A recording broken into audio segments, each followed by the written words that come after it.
رب اشرح لي صدري ويسر لي أمري واحلل عقدة من لساني يفقهوا قولي.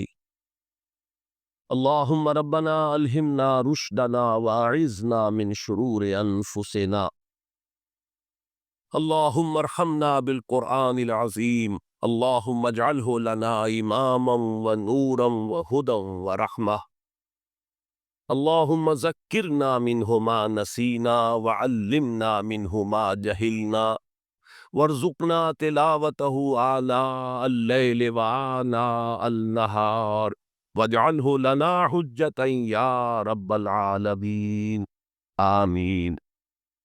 ایک ہے نماز ہم پڑھ لیتے ہیں، آپ نے سارا پڑھ لیا، سارا تعدیل ارکان بھی کر لی، لیکن اگر آپ کا اللہ کے ساتھ ڈائریکٹ کمیونین اور ڈائریکٹ کمیونیکیشن قائم نہیں ہوا تو نماز، جس کو کہ کہا گیا کہ الصلاۃ معراج المومنین، جو قرب حضور کو حاصل ہوا معراج میں، وہ ایک بندہ مومن دنیا میں رہتے ہوئے حاصل کر سکتا ہے نماز، اگر اس کی روح جو ہے واقعتاً ہم کا نام ہو رہی ہو الحمدللہ رب العالمین الرحمن الرحیم مالک یوم الدین اہدنا الصراط المستقیم ایاک نعبد و ایاک، اگر ہم واقعتاً ایسے کہہ رہے ہو کہ ہمیں احساس ہو کہ ہم اللہ کے حضور میں حاضر ہیں اور عرض کرتا سجدہ کریں تو حدیث میں آتا ہے کہ ایسے محسوس ہو کہ گویا کہ میں نے اپنا سر اللہ کے قدموں میں رکھ دی، یہ ہے نماز۔ اب جو گفتگو ہو رہی ہے یہ ہم کلامی ہے، الصلاۃ معراج المومنین، اہل ایمان کے حق میں یہ نماز جو ہے یہ معراج کے درجے، لیکن یہ نماز کیسے نصیب ہوگی اگر روح سوئی ہوئی ہے، دبی ہوئی ہے، پسی ہوئی ہے، مزمحل ہے یا مردہ ہے؟ یہ نماز کیسے حاصل ہو؟ چاہے آپ پانچوں وقت کی نماز پڑھ رہے ہو، چاہے آپ نے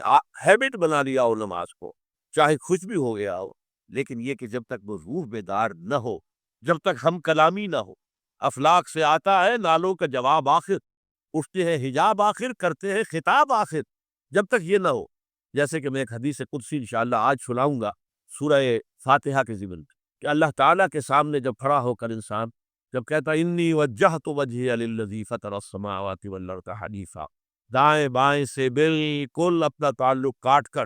میں نے اپنا رخ کر لیا ہے اس اللہ کی طرف جس نے آسمانوں اور زمین کو پیدا ہے۔ اب یہ توجہ وجہ تو اگر یہ تو ہے چہرہ تو ہم نے کر دیا خانہ کعبہ کی طرف، اندر سے ہماری روح متوجہ نہیں ہوئی، وہ سوئی پڑی، اسے پتہ ہی کچھ نہیں کہ کیا ہو رہا، اس صورت میں وہ کیا ہے، ظاہری بات تو پوری ہو گئی، نماز کا ثواب ہو جائے گا، فرض کی ادائیگی کا ثواب مل جائے گا، لیکن وہ اصل نماز تو حاصل نہیں ہے۔ یہ ہے وہ بات کہ وَإِذَا سَأَلَكَ عِبَادِي عَنِّي فَإِنِّي قَرِيبٌ، اے نبی جب میرے بندوں کی روحیں بیدار کو توانا ہو جائیں، حیات تازہ سے وہ ہم کنار ہو جائیں، اور پھر وہ میرے بارے میں پوچھے، وہ میرا تقرب حاصل کرنا چاہتا، آپ سے پوچھے تو کہیے میں قریب ہوں، اجیب دعوت الداع اذا دعان، یہ ہے وہ دعا، میں ہر پکارنے والے کی پکار، ہر دعا کرنے والے کی دعا کو سنتا ہوں، قبول کرتا ہوں، اس کو جواب دیتا ہوں جہاں کہیں بھی مجھے پکارے، اذا دعان، اس میں در حقیقت وہ مفہوم آ گیا ہے where and then where ever، آپ اپنے گھر میں ہو کر پکارے اللہ کو، آپ بستر پر لیٹے ہوئے پکارے اللہ، الذین یذکرون اللہ قیاما وقعودا وعلی جنوب، ہاں ٹھیک ہے، بعض مقامات بعض اوقات قبول دعا کے لیے زیادہ سازگار ہے، حرم میں جا کر دعا مانگی جائے، اور مینا میں عرفات میں خاص طور پر، جبل رحمت پر خاص طور پر، ملتزم جو ہے کعبے کا اس پر خاص طور پہ، وہ ایام بھی ہیں خاص، لیکن یہ نہیں ہے کہ بقیہ دنوں میں آپ کے اور اللہ کے درمیان کو بڑا فاصلہ ہے۔ یہ سارا دنیا میں مشرکانہ نظاموں نے تصور پیدا کیا، اللہ تو دور ہے دور ہے دور ہے دور ہے، پاک ہے پاک ہے پاک، تم ناپاک ہو ناپاک ہو ناپاک ہو، اور تم تو بڑی پستی میں پڑے ہو، تم اللہ سے براہ راست ہم کلام نہیں ہو، کوئی درمیانی چاہیے، کوئی لنکس چاہیے، کوئی پجاری ہوگا، کوئی پروہت ہوگا، کوئی پنڈت ہوگا، کوئی پیر ہوگا، کوئی پادری ہوگا، کوئی پوپ ہوگا، اس کے ذریعے سے تم اللہ سے ہم کلام ہو، خود نہیں۔ اور جب ذریعے بیچ میں آ گئے تو ان کی مٹھی گرل کرو، ان کی چاپلوسی کرو، ان کو بھی جو ہے چادریں چڑھاؤ، ان کو نذرانے پیش کرو، یہ ہے بدترین ایکسپلائٹیشن جو مذہب کے ذریعے سے نوع انسانی کی ہوئی۔ یہ دو ایکسپلائٹیشن دنیا میں ہوئی ہے تاریخ انسانی میں، ایک بادشاہوں کی طرف سے خراج دو ہمیں،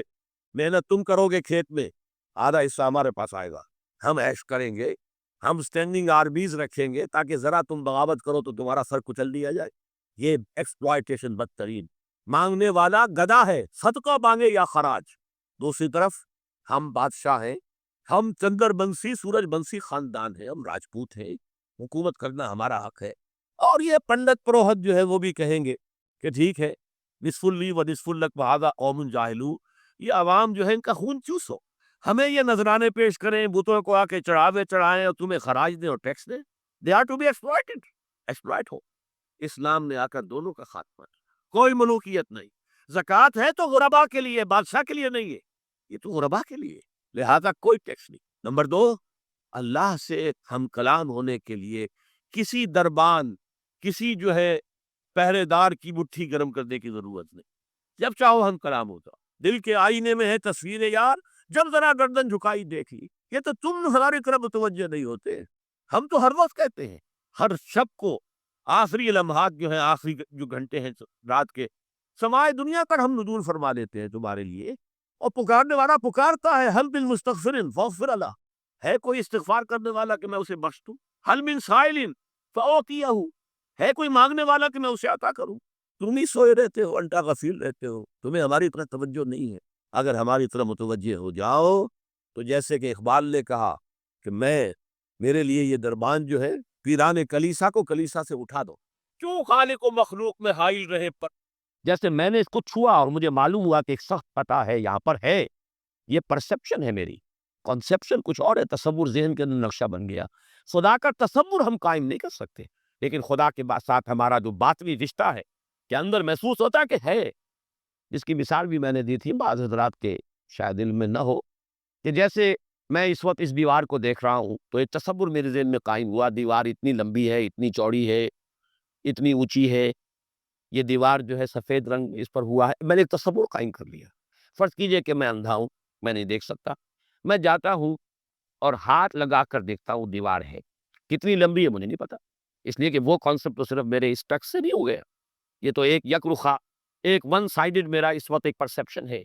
لیکن ہے، یہ میں کس زور سے کہوں گا، ہے، دیوار ہے.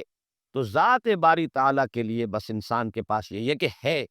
دور بینان بارگاہ الست، جس پہ نہ بردانت کہ خس، بس یہ ہست ہے. باقی کیا ہے، کیسا ہے، یہ ویسے تو ہم بہرحال مسلمان ہونے کے ناطے اللہ کو ہم مانتے ہیں اسماء و صفات کے ساتھ، تو ہم اس کی صفات کو مانتے ہیں. لیکن تجزیہ کیجئے تو صفات کے بارے میں بھی ہمیں کیا پتا ہے. اللہ دیکھتا ہے، کیسے دیکھتا ہے یہ تو نہیں پتا، کتنا دیکھتا ہے یہ بھی ہمیں نہیں پتا. یعنی اس کی بھی اصل حقیقت جو ہے دیکھنے کی، وہ تو ہمیں نہیں معلوم. اللہ کی کوئی ایسی آنکھیں تو نہیں جس سے وہ دیکھتا ہو. ہمارا دیکھنا تو روشنی کا محتاج ہے، روشنی ہو تو ہم دیکھ سکیں گے. کیا اللہ کا دیکھنا بھی کسی شے کا محتاج ہے؟ قطعاً نہیں.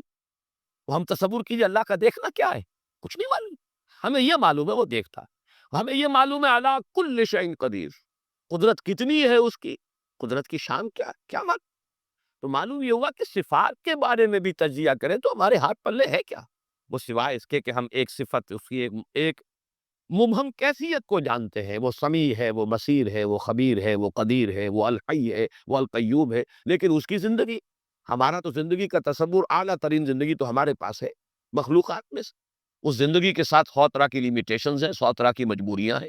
لیکن یہ کہ کیا اللہ تعالیٰ کی زندگی بھی اس زندگی پر قیاس کی جا سکتا؟ معاذ اللہ. تو معلوم یہ ہوا کہ اللہ تعالیٰ کی ذات کے بارے میں تحیر کے سوا کچھ. تیسرا ہے تصور جو سب سے بلند ہے، وہ محبوب حقیقی، مطلوب اصلی، لا مطلوب عند اللہ، لا مقصود عند اللہ.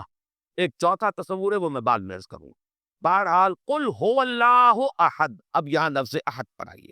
اس لفظ کو بھی نوٹ کیجئے.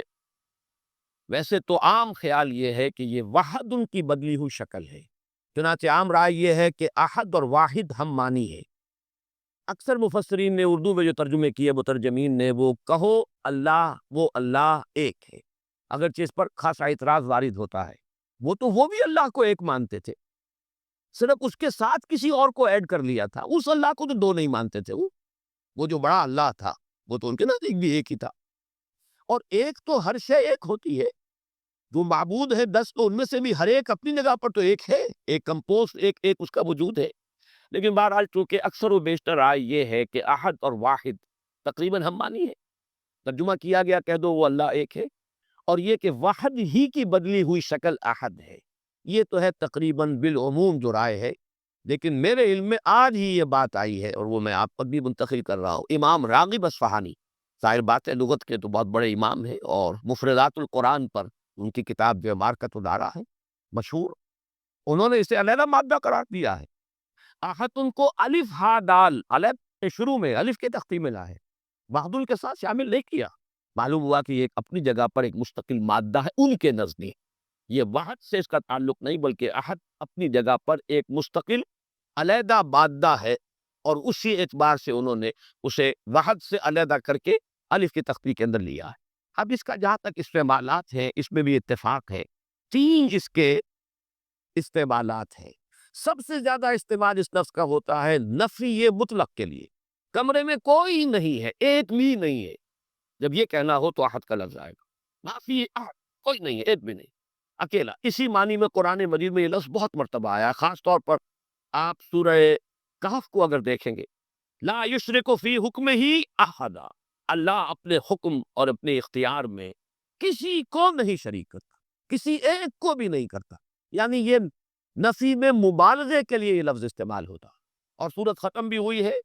فمن کان یرجو لقاء ربہ فلیعمل عملا صالحا ولا یشرک بعبادت ربہ احدا۔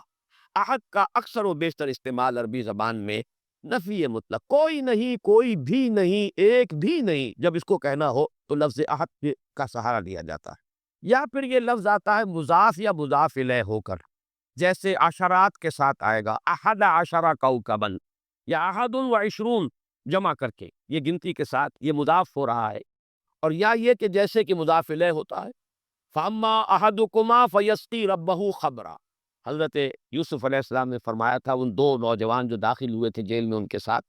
انہوں نے اپنے اپنے خواب بیان کیے، تم میں سے، تم دو میں سے ایک، احدکم، جیسے کہ حدیث میں آتا ہے لا یؤمن احدکم حتی یحب لنفسہ، حتی یحب لاخیہ ما یحب لنفسہ،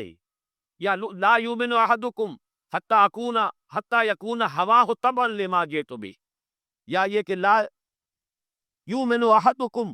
حتی اکون احب الیہ من والدہ وولدہ والناس اجمعین، اب یہ تین احادیث آ گئی زبان پر، تو احدکم یہ گویا کہ مضاف ہو کر آ رہا ہے، اس طریقے سے یہ لفظ مضاف ہو کر یا مضاف الیہ ہو کر استعمال ہوتا ہے۔ صرف قرآن مجید میں یہ لفظ ذات باری تعالیٰ کے لیے علیحدہ سے مستقل ایک صفت کے طور پر آیا ہے، قل هو اللہ احد، یہ ایک خاص بات ہے، اس کو نوٹ کر لیجئے کہ اس لفظ کا یہ استعمال اس اعتبار سے، صفت کے اعتبار سے کسی اور کے لیے، غیر اللہ کے لیے ہے ہی نہیں، قل هو اللہ احد، یہ اس یہاں پر آ رہا ایک مستقل صفت علیحدہ، لیکن یہ صرف اللہ کے ساتھ۔ اب یہاں میں عرض کروں گا کہ میں اس کا ترجمہ جو میں نے آپ کو گنوائے ہیں، مولانا فراہی نے کیا ہے بے ہما، قل هو اللہ احد اللہ الصمد، کہہ دو اللہ بے ہما ہے، اللہ باہما ہے۔ اصلاحی صاحب ان کے شاگرد ہیں، انہوں نے ترجمہ کر دیا ہے، بے ہما کا ترجمہ کہہ دو اللہ سب سے الگ ہے اور اللہ سب کے ساتھ ہے، صمد اللہ سب کے ساتھ ہے، باہما اور احد بے ہما اللہ سب سے الگ ہے۔ عام طور پر اردو مترجمین، شیخ الہند کو بھی میں نے دیکھا، مولانا اشرف علی تھانوی رحمہم اللہ دونوں کو دیکھا، کہہ دو اللہ ایک ہے، لیکن یہ کہ بہرحال میرا مزاج، میرا ذوق اس ترجمے کو قبول نہیں کرتا، واحد اور ہے، احد اور ہے، یہ شان ہی علیحدہ ہے، اس لفظ کو واحد کے بالکل برابر کر دینا کم سے کم میرا ذوق اسے قبول نہیں کرتا۔ ویسے قرآن میں وہ لفظ بھی آیا الواحد القہار، للہ الواحد القہار، واحد ہے، الواحد ہے، لیکن احد یہ شے ہی اور ہے۔ بہت قریب گئے ہیں مولانا مودودی، وہ لفظ لائے ہیں کہہ دو اللہ یکتا، یکتا کا لفظ میرے نزدیک بہت قریب کی تعبیر، لیکن میں اس کو ایک خاص، میرا چونکہ اپنی ایک رائے ہے اس کے اعتبار سے اس کا میں ترجمہ کر رہا ہوں، کہہ دو اللہ اکیلا ہے۔ اکیلا وہ ہے جس کے ساتھ کوئی نہیں، اکیلا کس اعتبار سے؟ یہ ہے اصل میں وہ نقطہ۔ اللہ ایک تو اس اعتبار سے اکیلا ہے کہ وہ صرف ایک اکیلا واحد معبود ہے اور کوئی معبود اس کے ساتھ نہیں۔ سورہ کافرون کے ساتھ جب آپ جوڑیں گے تو یہ تصور نمایاں ہو کر سامنے آئے گا، میرا اللہ وہ اللہ ہے جو اکیلا ہے، اس کے ساتھ کوئی اور الہ نہیں ہے، لا الہ الا اللہ، اللہ کے سوا کوئی معبود نہیں۔ یہ در حقیقت مفہوم بنا قل هو اللہ احد، بات وہی ہے جو لا الہ الا اللہ میں کہی گئی ہے، لیکن یہ کہ یہاں پہ اسلوب بدل گیا، قل هو اللہ احد، وہ اکیلا ہے، کوئی اس کے ساتھ نہیں۔ لیکن اسی کا ایک انتہائی بلند مقام ہے، مقام وہ خطرناک ہے، عام لوگوں کی ذہن سے ذرا بلند تر، اسی لیے عوام اس کے بارے میں مغالطوں میں مبتلا ہوتے ہیں، اور آج کل کا ہمارا ایک بہت بڑا طبقہ چونکہ زیر اثر ہے کچھ ایسے مفکرین کے کہ جن کا ذوق وہ نہیں تھا جو اس سطح کا ہو جو میں ابھی عرض کر رہا ہوں، لہذا وہ اسے شرک سے بھی تعبیر کر بیٹھتے ہیں، اور وہ ہے توحید وجودی۔ وہ اکیلا ہے، اکیلا ایمانی، یہ وجود حقیقی صرف اس کا، یہ توحید وجودی جس کو میں تفصیل سے بیان کر چکا ہوں سورہ حدید میں، هو الاول والآخر والظاہر والباطن، وہی پہلا، وہی آخر، وہی ظاہر، وہی باطن، وہی وہ، اور کوئی ہے ہی نہیں۔ جو نظر آ رہے ہیں حقیقت میں نہیں ہے۔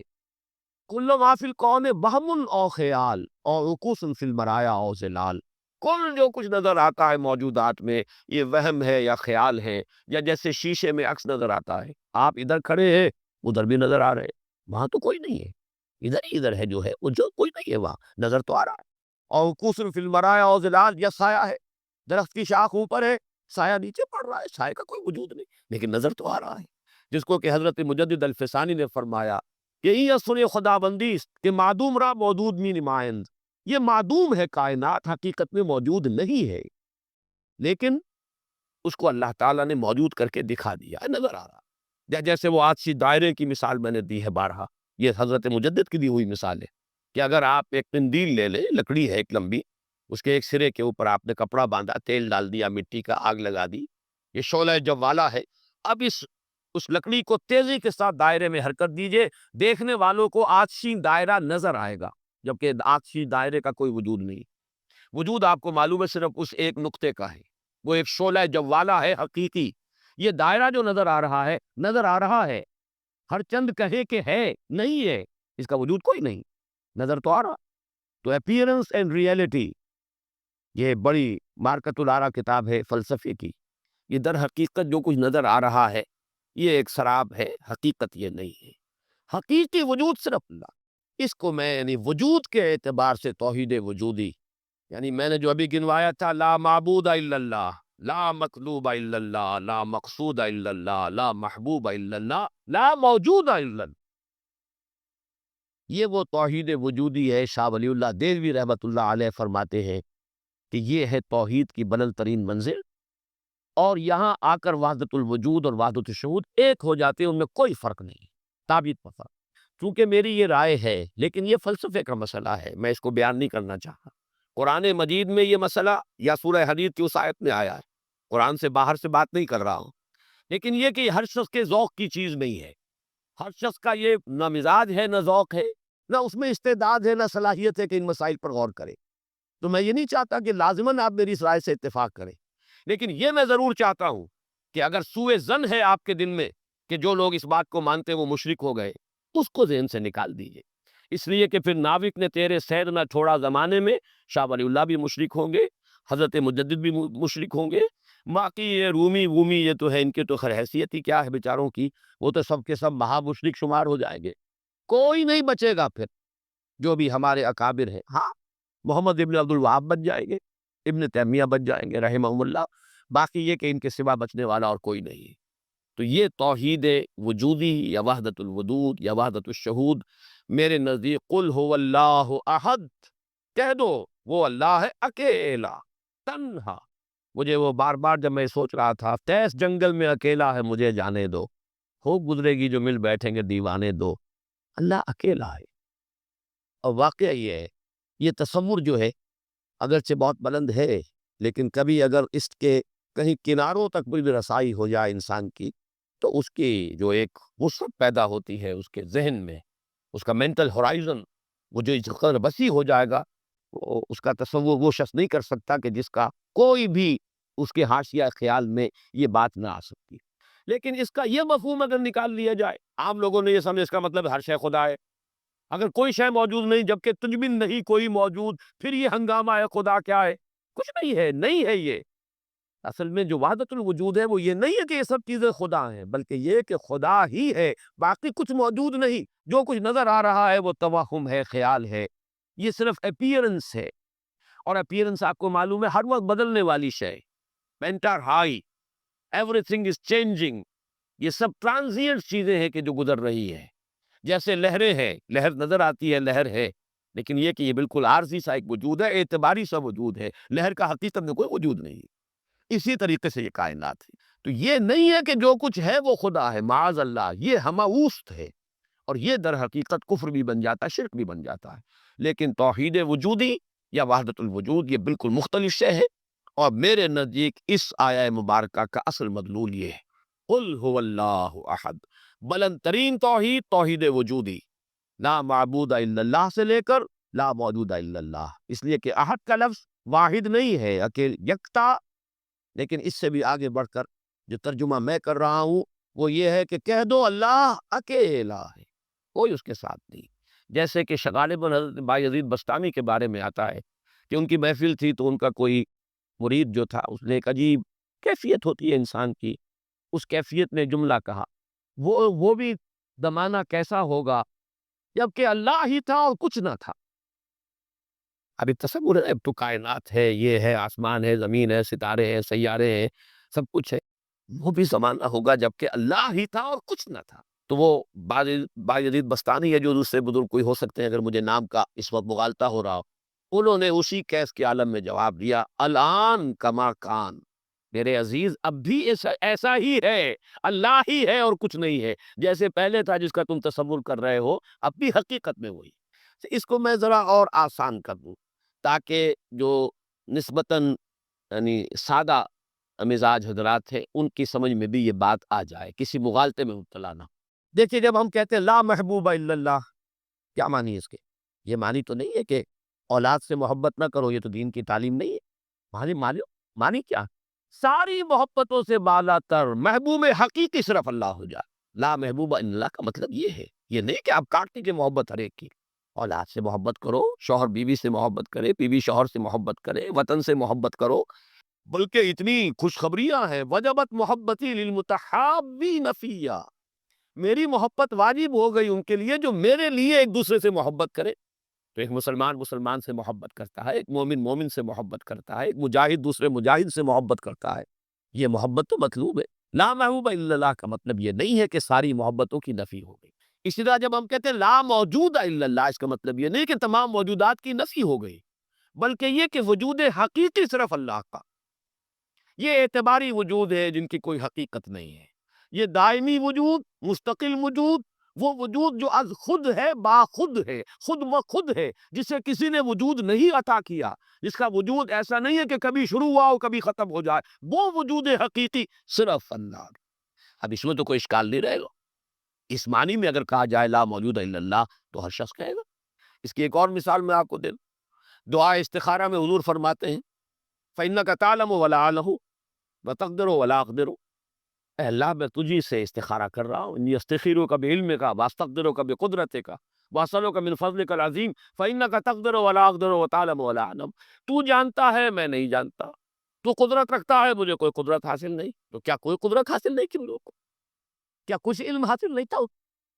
کہ بمقابلہ علم خداوندی، بمقابلہ قدرت خداوندی، کل موجودات کی قدرت اور ان کی نفی مطلق ہو جائے گی، کوئی علم نہیں۔ یہی بات یہاں کہہ لیجیے، کوئی وجود نہیں ہے، وجود حقیقی صرف اللہ۔ بہرحال یہ تمام تصورات ان کی تعبیرات ہیں، تعبیرات میں ذرا سخت سے سخت تر مقامات بھی آ جاتے ہیں، مشکل سے مشکل تر مقامات بھی آ جاتے ہیں، میں اس کی تفصیل میں اس وقت نہیں جا رہا، لیکن میرے نزدیک اس سورہ مبارکہ کی پہلی آیت اس عظیم ترین سطح پر توحید کو بیان کر رہی ہے، اور یہ جیسا کہ میں نے عرض کیا تھا، جب تک یہ بات سامنے نہ آئے، چار اعتبارات سے کس طریقے سے توحید کے بیان کو اس صورت نے سمو لیا اپنے اندر اور جمع کر لیا ہے، تبھی اس کی وہ عظمت ہے کہ ثلث قرآن کے مساوی یہ صورت ہے، تبھی اس سے صحابہ کی وہ محبت کا راز جو ہے وہ کھلتا ہے کہ کیوں ہی ایسے ہی نہیں ہے۔ قل هو اللہ احد، کہہ دو وہ اللہ ہے، میرا معبود جسے میں پوچھتا ہوں وہ اللہ ہے، لیکن وہ اللہ نہیں جسے تم پکار رہے، وہ اللہ جو اکیلا ہے، تنہا ہے۔ اللہ الصمد، جیسا کہ میں عرض کر چکا ہوں، صمد کا لفظ قرآن مجید میں ایک ہی مرتبہ آیا، اور اس کے مفہوم کو بھی دو معنی سے بیان کیا گیا ہے۔ ایک تو چونکہ ایک مرفوع روایت بھی امام راضی لے کر آئے ہیں، روئے عن ابن عباس رضی اللہ تعالی عنہما، کہ حضور سے پوچھا گیا اللہ کا صمد ہونا کیا معنی ہے اس کے، تو آپ نے فرمایا هو السید الذی یصمد الیہ فی الحوائج، اصل میں یہ صمد جو ہے عربی زبان میں یہ ہوتا تھا کسی چٹان، مضبوط چٹان کی طرف، جس کو پشت پر رکھ لیا جائے تو دشمن سے مقابلے میں انسان کو سہولت ہوتی ہے۔ اگر آپ جیسے کہ وہ حضرت عمر کا بھی واقعہ بیان ہوتا ہے، بعض حضرات تو اس کو نہیں مانتے لیکن اکثر لوگ مانتے ہیں کہ مسجد نبوی میں خطبہ دے رہے تھے حضرت عمر، اور اس وقت شام کے ایک محاذ پر جنگ بھی ہو رہی تھی۔ اس وقت حضرت ساریہ جو امیر الجیش تھے وہ کوئی غلطی کر رہے تھے، اسٹریٹجک مسٹیک ہو رہی تھی کہ انہوں نے پوزیشن ایسی لے لی تھی کہ جو غلط تھی جنگی تدبیر کے اعتبار سے۔ تو حضرت عمر نے وہی اللہ نے کہیں دکھا دیا، اللہ کو قدرت حاصل ہے وہ دکھا دے۔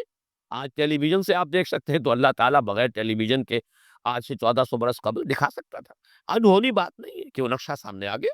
جیسے حضور فرماتے ہیں جب آپ شب معراج سفر معراج سے واپس آئے، جب سوال کیے لوگوں نے، اچھا آپ مسجد اقصیٰ میں گئے تھے، وہاں کتنی کھڑکیاں ہیں، کتنی کڑیاں ہیں، کیا ہے؟ تو اب حضور ایک دفعہ چونکے کہ اب یہ میں نے کوئی کھڑکیاں تو نہیں گنی وہاں پر، لیکن یہ کہ اگر مجمع میں آپ نہ بتا سکتے تو تالیاں پڑ جاتی۔ اس وقت اللہ نے فوراً وہ جو ہے لا کر سامنے کھڑا کر دیا وہ نقشہ، اور حضور دیکھ دیکھ کر بیان کرتے رہے یہ ایسا ہے ایسا ہے۔ تو یہ تو در حقیقت بالکل اللہ کی قدرت سے ہرگز کوئی اس میں بہت نہیں ہے۔ تو حضرت عمر نے وہی فرمایا ہے اور صحابہ نے سنا ہے، یا ساریہ تو الجبل، یا ساریہ تو الجبل ہے، ساریہ کیا غضب کر رہے ہو، غلطی کر رہے ہو، پہاڑ کی طرف جاؤ، پہاڑ کو پشت پر رکھو۔ پہاڑ پشت پر ہو تو آپ پشت کی طرف سے اب محفوظ ہو گئے، آپ یکسو ہو کر سامنے سے دشمن کا مقابلہ کر سکتے، اور اگر اندیشہ رہے کہ کہیں پیچھے سے کوئی حملہ آور نہ ہو جائے تو وہ توجہات جو ہے وہ منقسم رہے گی۔ بہرحال یہی معاملہ ہے صمد کا، وہ ہستی جس کی طرف رجوع کیا جائے، جس کو پناہ گاہ سمجھا جائے، جس کی طرف اپنی مشکلات کے اندر رجوع کیا جائے، اور اس اعتبار سے پھر وہی مطلوب بن جاتا ہے، وہی مقصود بن جاتا ہے، وہی محبوب بن جاتا ہے، اسی کی عزت کی جاتی ہے، اسی کی تکریم ہوگی، اسی کا اعزاز ہوگا، اس کے سامنے انسان جو ہے وہ اپنے آپ کو جھکائے گا، جس بڑے بڑے سردار۔ تو یہ سمد جو ہے اس معنی میں، اور ایک سمد وہ شے ہے جس کو کھوکھلی نہ ہو، لا جوف لہو، بہت مضبوط اپنی جگہ پر توانا چٹان۔ ایک تو وہ چٹان ہے جو کھوکھلی ہے، لیکن یہ کہ ایک چٹان وہ ہے جو مضبوط اور بالکل سالڈ چٹان۔ ان دونوں اعتبارات سے اللہ الصمد کا ترجمہ اب مولانا فراہی مولانا اصلاحی صاحب کا تو یہ ہوا کہ اللہ تعالی با ہما ہے، ذات میں بے ہما، کسی سے اس کا کوئی تعلق نہیں، یکتا بلکہ اکیلا، لیکن یہ نہیں ہے کہ مخلوق سے منقطع ہے، مر گئے ہم انہیں خبر نہ ہوئی، یا یہ ہے کہ مخلوق کی دعائیں نہ سنتا ہو، مخلوق کی حاجت روائی نہ کرتا ہو، نہیں، سب کا ملجا وہی ہے، سب کا ماوا وہی ہے، سب کے لیے پناہ گاہ وہی ہے، سب کی حاجت روائی کرنے والا وہی ہے، تو وہ اللہ صمد ہے۔ یہ دو احد اور صمد جو ہے اس نے جڑ کر اصل میں اسی طریقے سے ایک تصور کو مکمل کیا ہے، جیسا کہ آیت الکرسی میں اللہ لا الہ الا ہو الحی القیوم، الحی اور القیوم، الحی از خود زندہ، زندہ جاوید، اور قیوم باقی پوری کائنات کو تھامے ہوئے، سنبھالے ہوئے، پوری موجودات کا یہ سارا سلسلہ یہ محتاج ہے اللہ کا۔ اس کی میں نے پہلے بیان کی ہے، بہترین تمثیل وہ ہے جو مولانا مناظر حسن گیلانی رحمۃ اللہ علیہ نے دی ہے، ربط الحادث بالقدیم کی مثال۔ اللہ کی ذات اور اس کائنات کے درمیان ربط اور تعلق کیا ہے؟ انہوں نے مثال دی ہے کہ آپ اپنے ذہن میں نقشہ قائم کیجئے، تاج محل کا نقشہ، جس نے تاج محل دیکھا ہو، چلیے آپ نے مینار پاکستان دیکھا، مینار بن پاکستان کا تصور کیجئے، ذہن میں نقشہ قائم کیجئے۔ یہ ذہن میں جو نقشہ قائم ہوا ہے، آپ اس کے اوپر بھی ہیں، باہر بھی ہیں، اندر بھی ہیں، پیچھے بھی ہیں، نیچے بھی ہیں، آپ ہی آپ ہے، وہ تو اس کا وجود ہی کوئی نہیں، لیکن ہے ذہن کے اندر ایک تصور قائم ہے اس وقت، اور یہ تصور اسی وقت تک قائم رہے گا جب تک کہ آپ کے ذہن کا ارتکاز ہے، توجہ اس پر ہے، توجہ ہٹی نہیں کہ اس کا کوئی وجود ہے ہی نہیں، وجود ختم۔ بالکل یہی معاملہ اس کائنات کا، یہ سارا سلسلہ اس کا قیوم اللہ ہے، تھامے، اسی کی توجہ، اسی کی عنایت، اسی کی ربوبیت، اسی کی خبرگیری، اسی کی تدبیر، یہ سب اس کو تھامے۔ تو اپنی ذات میں الحی، کائنات کے لیے القیوم، اسی طرح اپنی ذات میں الاحد، اکیلا، تنہا، بے ہما، اور پوری کائنات اور جملہ موجودات کے لیے الصمد، اسی کی طرف رجوع، اسی کی طرف توجہ، وہی مطلوب، وہی مقصود، وہی محبوب، وہی حاجت روا، وہی مشکل کشا۔ اس اعتبار سے اس میں توحید عملی، اسی سے مانگو، اسی سے پناہ طلب کرو، اسی کی طرف توجہ کرو، انی وجہت وجہی للذی فطر السماوات والارض، اسی سے لو لگاؤ، اسی سے حاجت روائی کے لیے سوال کرو، اسی کے سامنے مشکلات پیش کرو، یہ تب جو ہے پھر اسی کی عبادت کرو، اسی کی اطاعت کرو، اسی کی بندگی کرو، اسی کی توقیر کرو، اسی کی تعظیم کرو۔ یہ تمام چیزیں کہ جو عمل میں آ جائیں گی، وہ توحید وجودی، یہ توحید عملی۔ قل هو اللہ احد اللہ الصمد۔ تیسری آیت میں ہے توحید ذاتی، لم یلد ولم یولد۔ میں شرک کی مختلف اقسام کے ضمن میں جو 6 کیسٹ ہیں، اللہ کا شکر ہے بہت دنیا میں عام ہوئے ہیں، اس میں یہ تفصیل بیان کر چکا ہوں۔ شرک فی الذات، شرک فی الصفات، اور شرک فی العمل یا شرک فی الحقوق، یہ 3 شرک ہیں۔ شرک فی العبادت، یہ تیسری جو نوعیت ہے، اس کے لیے شرک فی الحقوق بھی کہا جا سکتا ہے، اسی کا حق ہے کہ اس کی عبادت کی جائے، اور اسی کو اس کو شرک عملی بھی کہہ سکتا ہے۔ بہرحال شرک عملی کی جڑ کاٹ دی اللہ الصمد۔ پہلا جو توحید کا درجہ ہے وہ بہت بلند ہے، بہت اونچا ہے۔ یہ حکماء اور فلاسفہ کی بھی چوٹی کے لوگ، جہاں حکمت اور تصوف دونوں چیزیں جا کر جڑ جاتی ہے، وہ ایک مقام ہے۔ خالص فلسفہ بھی انسان کو کہیں نہیں لے کے جاتا، اور عقل اور فکر کی بلندی نہ ہو تو تصوف بھی محض نفسیاتی ریاضتیں بن کر رہ جاتی ہیں، سائیکولوجیکل ایکسرسائزز کے سوا کچھ نہیں رہتا۔ اصل تصوف جس کا میں قائل ہوں وہ ہے کہ جو فکر اور فلسفے کی بھی انتہا ہو، اور پھر اس کے ساتھ یہ جو اللہ کے ساتھ انسان کا قلبی کا ذہن اور قلب دونوں کے اتحاد کے ساتھ اللہ کے ساتھ ایک رابطہ۔ بہرحال تو یہاں جو تیسرا شرک ہے، اور جو ہمارے اس شرک کی بیان میں آتا ہے نمبر 1 پر، بدترین شرک، شرک فی الذات۔ اس کی بدترین صورت، فلسفیانہ صورت تو وہ ہے ہماؤست، اللہ ہی نے اس کائنات کا روپ دھار لیا ہے۔ برف تھا پگھل کر پانی بن گیا، اللہ تھا اس نے ہی اس کائنات کا روپ دھار لیا۔ اب اللہ کہاں ہے؟ یہی کائنات اللہ ہے۔ اللہ پانی تھا، وہی تو بھاپ پر گیا، اب پانی کہاں ہے؟ یہ بھاپ ہی تو پانی ہے۔ ایک یہ شکل ہے، یہ بدترین صورت ہے شرک کی ذات کی۔ یہ ہے وہ ہماؤس، یہ جس میں کہ ہر شے خدا بن گئی، اس لیے کہ خدا ہی نے در حقیقت یہ صورت اختیار کر لی۔ یا پھر مذہبی میدان میں یہ شرک آیا ہے اللہ کے لیے بیٹا بیٹی۔ بیٹا بیٹی، ایک تو یہ سمجھے اولاد جو ہے وہ جز ہوتا ہے۔ اولاد کیا ہے؟ باپ کا ایک نطفہ ہے، اسی سے تو اسی نے ڈیولپ ہو کر ایک شکل اختیار کی ہے، اور پھر وہ کفو ہوتا ہے برابر کا۔ سید باپ ہے تو بیٹا بھی تو سید ہی ہوا تھا، مغل باپ ہے تو بیٹا بھی مغل ہے، اسی طریقے سے گھوڑا ہے تو بیٹا بھی گھوڑا ہی ہے۔ وہ تو جنس جو ہے اس میں کفو جس کو کہتے ہیں ہم، برابری کا معاملہ یہ ہے اولاد کے اندر، اس سے زیادہ برابری کا اور کوئی تصور نہیں ہے۔ اس پہلو سے لم یلد ولم یولد نے جڑ کاٹی ہے ان تصورات کی کہ حضرت مسیح کو خدا کا بیٹا بنا دیا گیا، کسی نے حضرت عزیر کو خدا کا بیٹا بنا دیا، ملائکہ کو اہل عرب جو ہے خدا کی بیٹیاں قرار دے رہے۔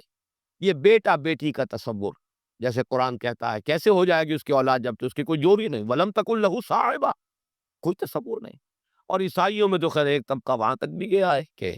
حضرت مسیح کی والدہ حضرت مریم کو بھی الوہیت میں شامل کیا ہے۔ اولین تثلیث تو یہی تھی کہ اللہ اور حضرت مریم اور حضرت عیسیٰ، بعد میں یہ کہ حضرت مریم کو نکال کر اور روح القدس کو شامل کیا گیا، God is father, God is son and the Holy Ghost یا ہولی اسپرٹ۔ یہ تثلیث ہے جو عام طور پر اب چلتی، لیکن پہلے تو تثلیث کے اندر جیسے کہ قرآن مجید میں بھی ہے، حضرت مریم کو بھی انہوں نے شامل کیا تھا۔ اس اعتبار سے نوٹ کیجئے کہ لم یلد ولم یولد یہ در حقیقت توحید ذات، نہ اس نے کسی کو جنا نہ وہ جنا گیا، نہ کوئی اس کے والدین، نہ کوئی اس کی جورو، نہ کوئی اس کی اولاد۔ اس اعتبار سے وہ یکتا، تنہا، اکیلا، یونیک، انگریزی کا لفظ یونیک جو ہے وہ میں سمجھتا ہوں کہ شاید سب سے زیادہ قریب ترین تعبیر کرے گا۔ ایک یونیک ایگزسٹنس ہے جس کو کسی پر قیاس نہیں کیا جا سکتا، لا مثل لہ ولا مثال لہ ولا مثیل لہ، اس کے لیس کوئی مثال نہیں۔ لیس کمثلہ شیء وہو السمیع البصیر، اس کے مثال جیسی بھی کوئی شے نہیں ہے۔ یعنی یہ اب اس سے زیادہ ہماری زبان ہے، عربی زبان بھی تو آخر انسانوں کی زبان تھی، اس میں کسی ایک ایبسولوٹ اور مطلق تصور کو پیش کرنے کی جو لیمیٹیشنز ہیں وہ نہیں۔ لیسا کمثلہ شیء، اب یہ اس سے زیادہ جو ہے نفی کرنا مثل کی، مثلیت کی، وہ ممکن نہیں۔ اور جیسا کہ میں نے اپنی تقریروں میں بیان کیا ہے، اس شرک پر اللہ کا غضب سب سے زیادہ بھڑکتا ہے، اس لیے کہ یہ تو ذات میں شریک کر دیا آپ نے اللہ، کیونکہ یہ فلسفیانہ ہماؤس وغیرہ عرب میں وہاں موجود نہیں تھے، یہ ہندوستان کی بیماریاں تھی، لہذا قرآن مجید میں اس کا ذکر اس انداز میں نہیں ہے۔ البتہ شرک فی ذات کی ایک شکل کے جو وہاں موجود تھی وہ بیٹا بیٹی کا تصور، اور شرک فی ذات ہی کی دوسری شکل جو ہندوستان میں یا اور دوسری جگہوں کے فلسفیانہ مذاہب میں ہے وہ ہماوست، کہ خدا ہی نے در حقیقت یہ روپ، وہ انکارنیشن کہے یا یہ کہ یہ حلول و اتحاد ایجاب و حالت، یہ سارے تصورات جو ہے یہ فلسفیانہ ہے۔ لم یلد ولم یولد ولم یکن لہ کفوا احد، اور نہیں ہے کوئی بھی اس کا کفو، کفو کاف فے اور واو اور کاف پے اور حمزہ، پھر یہ وہ ہے جو الف واو اور یہ جو ہے بدل جاتے ہیں، یہ ایک ہی مادہ ہے، اسی سے مکافات ہے، بدلہ، جیسا دنہم کما دانو مکافات۔ کفو جو ہے کہتے ہیں ہم سر، اس کے لیے ہمارے ہاں جب علماء تقریریں کرتے ہیں تو جو ان کے خطبات ہوتے ہیں، لا ضد لہ ولا ند لہ، ضد اور ند یہ در حقیقت جو بھی ہمسر ہوگا وہ تو مقابلے میں آئے گا، وہ تو چیلنج کرے گا کہیں نہ کہیں، تو ضد بھی کہتے ہیں کسی کا حریف، ند مخالف، اور یہ لفظ حضور صلی اللہ علیہ وسلم نے استعمال فرمایا تھا جبکہ کسی صحابی کی زبان سے الفاظ نکل گئے، ما شاء اللہ و ما شئت، جو اللہ چاہے اور جو آپ چاہیں، حالانکہ اس میں ظاہر بات ہے کہ ان کی نیت میں کہیں بھی وہ بات نہیں ہو سکتی تھی کہ برابر کر رہے ہوں حضور کی مشیت کو اللہ کی مشیت کے ساتھ، لیکن یہ کہ چونکہ لفظ میں اشتباہ تھا، لفظ میں برابری سی ہو گئی ہے، ما شاء اللہ و ما شئت، تو آپ نے فرمایا، فوراً ٹوک دیا، اجعلتنی للہ ندا، کیا تم نے مجھے اللہ کا مد مقابل بنا دیا؟ مشیت تو ایک ہی ہے، اسی کی مشیت چلتی ہے، کتنا ہی چاہے انسان، انک لا تہدی من احببت ولکن اللہ یہدی من یشاء، آپ کتنا ہی چاہے کسی کو ہدایت دینا، آپ کے اختیار میں نہیں ہے جسے چاہیں ہدایت لینے، یہ تو اللہ کی مشیت ہے، اس کا اختیار ہے۔ تو کفو جو ہے، اب یہ کفو جو ہے یہ توہین صفات ہے، برابر ہوتا ہے انسان صفت میں۔ اب جیسے میں نے عرض کیا تھا نا، اور یہ تقریریں میں نے تفصیل سے کی ہوئی ہے، ہماری مجبوری ہے، ہماری زبان میں الفاظ مشترک ہے، صفات کے لیے وہی لفظ اللہ کے لیے استعمال ہوگا، وہی لفظ بندوں کے لیے استعمال ہوگا۔ اللہ بھی علیم ہے، انسان بھی علیم ہوتے، بلکہ علامہ بھی ہوتے، علامہ بہت بڑی شے ہے، حالانکہ واقعہ یہ ہے کہ علم اللہ کے لیے، علم بندے کے لیے، لفظ ایک ہے، زمین و آسمان کا فرق ہے مضمون میں، وہ علم ذاتی ہے، وہ علم مطلق ہے بلا نہایت، اس کی کوئی حدود نہیں ہے، وہ علم قدیم ہے، ہمیشہ سے تھا، حادث نہیں ہے، اور ہمارا علم، ہمارے سے مراد ہمارا ہو، انبیاء کا ہو، اولیاء کا ہو، کسی کا ہو، بڑے سے بڑے سائنسدان کا ہو، بڑے سے بڑے ولی کا ہو، فرشتوں کا ہو، انبیاء کا ہو، کسی کا ہو، وہ علم یقیناً حادث ہے، قدیم نہیں، وہ یقیناً عطائی ہے، ذاتی نہیں، وہ محدود ہے، لامحدود نہیں۔ یہ تین جب شرطیں عائد کی جائیں گی اور یہ تینوں مستحضر ہوں، تب اس صرف صفات سے انسان بچتا ہے، اور کفر بنا دینے سے انسان بچ سکتا ہے، ورنہ الفاظ میں اشتراک ہو جائے، اور یہی اشتراک ہے موجود میں، ہم بھی موجود، اللہ بھی موجود، ہم کہاں کے موجود، اس کا وجود ذاتی، اس کا وجود حقیقی، اس کا وجود مطلق، اس کا وجود قدیم، اس کا وجود قائم و دائم، ہمیشہ ہمیشہ رہنے والا، وہ کوئی عطائی وجود نہیں ہے کہ کسی اور نے وجود دیا ہو، ہمارا وجود مستعار، دیا ہوا، عطا کردہ، لائی حیات آئے، قضا لے چلی چلے، اپنی خوشی سے آئے نہ اپنی خوشی چلے، ہمارا وجود محدود، ہمارا وجود عطائی، ہمارا وجود حادث، نہیں تھے، ہو گئے ہیں، پھر وقت آئے گا نہیں رہیں گے، تو وجود کا لفظ مشترک ہے، اللہ بھی موجود اور ہم بھی موجود، وہ وجود مطلق، اور یہ جو ہے ممکن الوجود، یہ ممکنات ہے، یہ اعتباری وجود ہے، اس کے سوا کچھ نہیں، تو کسی بھی اعتبار سے اللہ کے ہم سر، ہم پلہ، ضد اور ند کسی کو